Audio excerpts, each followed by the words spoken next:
Binuksan na ngayong Miyerkules ng Commission on Elections ang online precinct finder nito para sa mga botanteng nais malaman ang kanilang voting precinct. Nakaranas naman ng error ang ilan pero pagtitiyak ng komisyon, normal lang ito. Ang balitang A to Z ni Naomi Almojano. Halos 3 linggo bago ang 2025 midterm elections, binuksan na ng Commission on Elections ang online precinct finder nito ngayong Miyerkules.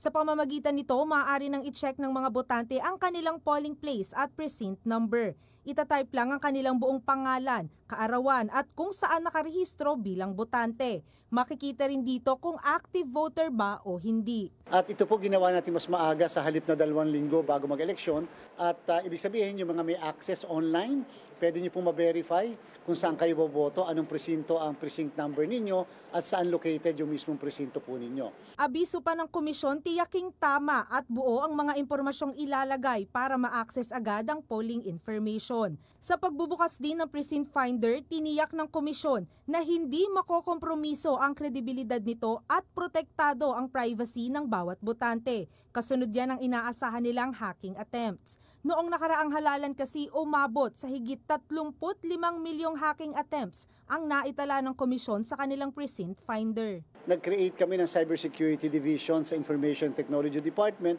na walang ibang ginagawa kundi nakatutok doon sa pagpoprotekta ng ating mga sistema. Gayunpaman, bagaman mabilis na na-access ang precinct finder, bandang alas 9 ng umaga, nakaranas naman ang iba ng connection timeout. Ayon sa COMELEC, huwag muna mag-init ang ulo ng publiko dahil hindi ito glitch kundi yun po ay part ng strategy para po ma-counter ang any possible attempt na i-hack ang ating pong precinct finder. Aniya, normal ito at maaari pang maranasan 1 o 2 araw bago ang botohan dahil sa bugso ng mga botante. Samantala, dahil papalapit na ng papalapit ang halalan, tuloy-tuloy na rin ang pag-deploy ng mga election paraphernalia. Target ng COMELEC na madala ang lahat ng balotang gagamitin sa pagtatapos ng buwan. Habang sa Mayo 1 naman, target ma-deploy lahat ng automated counting machines. Sa May 2 hanggang May 8 naman, gaganapin ang final testing at sealing ng balota at mga makinang gagamitin sa halalan.